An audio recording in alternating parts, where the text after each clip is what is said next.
Sometimes we unknowingly take up narratives that others have projected onto us, and because it's not our truth, it creates a disquieting mental loop within us.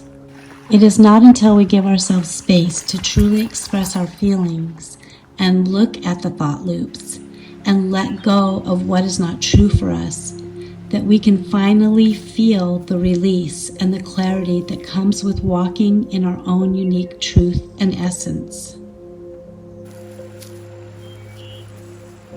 I have been working to find my truest self for what seems like eons, but it has been quite a journey.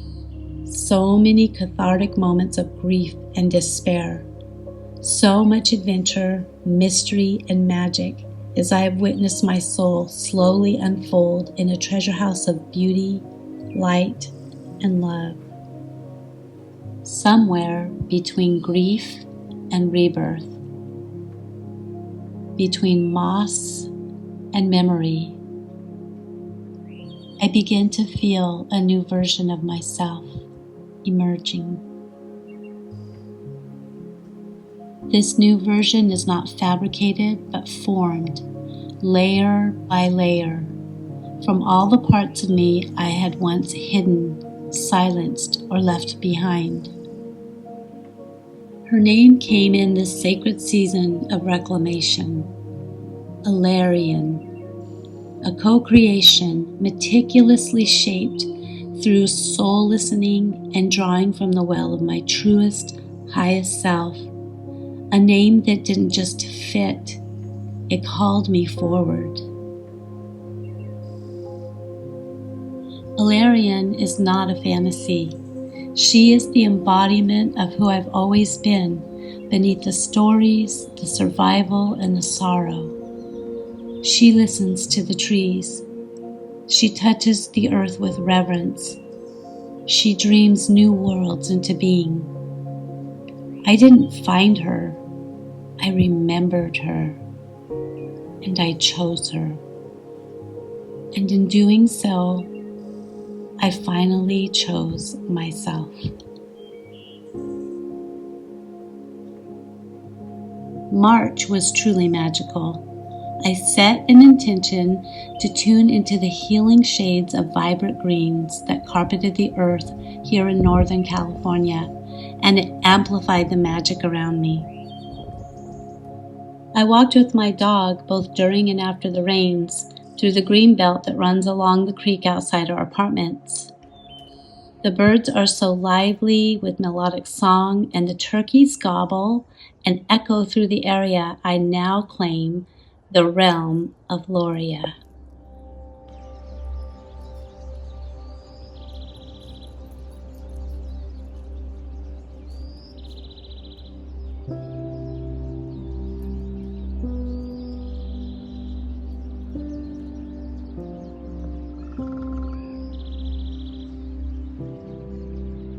The clouds sometimes blanketed the sky entirely, and somehow that made the green ever richer and more enchanted. Other times, the clouds would break and golden sunbeams would pour through, illuminating everything like a living fairy tale. Every droplet of water left by the rain glistened with sunlight, enchanting the entire world around me.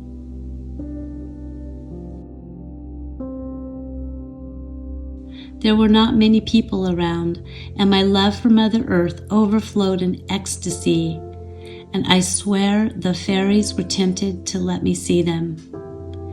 If I have one thing on my bucket list, it is to make real physical contact with an elemental. This is such an enchanting little portal. I feel like I'm going to go through here and be in fairyland. Be in a whole different realm.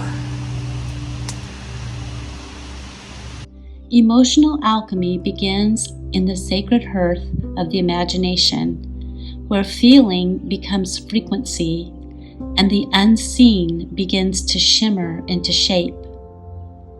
In quantum physics, it's believed that every thought creates an energy signature. That energy can never be destroyed, only transmuted or rather, rearranged. Some might argue that magical thinking is escapism, but here's the thing. All of reality began with imagination. So I create worlds in my imagination, and I am the conduit through which they take form in the 3D reality. Magical thinking is my medicine. It is what makes me come alive, because now I can utilize who I am to create changes in the world around me that are both palpable and desirable. For instance, when we first moved into these apartments back in November of 2023, I felt so saddened that I could not hear the birds like I did in our home in the country.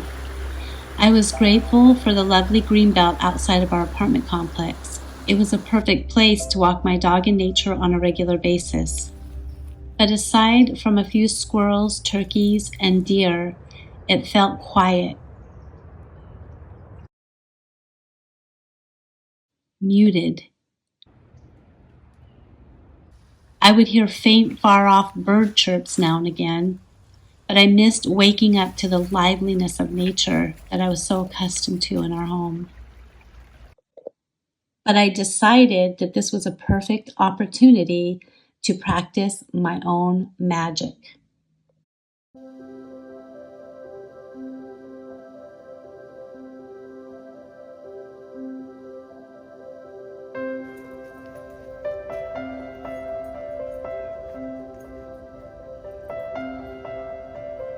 After about a week, we started cleaning up the area, which was littered with trash. We even removed rusted metal from the oaks, objects painfully wedged into their trunks, and old canvas and cloth buried beneath the mud and debris. I took time to be still and meander through the nature area and to really feel into the energy of the land. And I did a little research on it, and I discovered that the Maidu Indians once inhabited the entire region, and that the land held deep genocide wounds. So I took feathers from my collection, and I offered them to the trees, wedging them into their bark, then laying my hand on them and sending love and healing. I would speak out loud and call for the birds to come and dwell in their branches once again. I repeated this over the course of a month or so. I would leave food offerings of nuts and small apples for the wildlife. I also picked up random sticks and added them to a little fort that was already out there. And I placed small logs in triangular shapes around baby trees to help protect them from being trampled by unsuspecting foot traffic.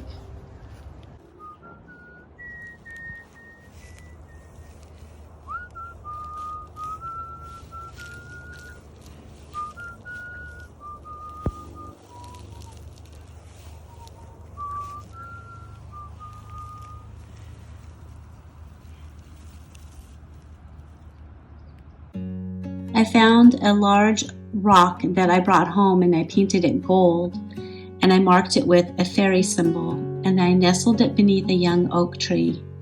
I then encircled its trunk with logs and weeded around it, and I called in the nature fairies to help revive and protect the land. Slowly the silence softened. The birds returned, not suddenly, but like old friends remembering how to find their way home. I whispered my gratitude to the branches, and the land began to respond. And to my utter delight, this spring I can now open my porch door to the sound of the joyful welcome of countless birds, woodpeckers, doves, robins, and so much more. Imagination carries the blueprint for what our soul wants to birth: a story, a piece of art, a new way of living, or just a more enchanted way of seeing the world. When we allow those visions to rise without needing to justify them, we open the door for something authentic and alive to flow through us. And so I ask you, kindred soul, what beauty lies hidden in your own becoming? What dream awaits in the roots of your being? asking for light. May you listen, may you remember, may you create.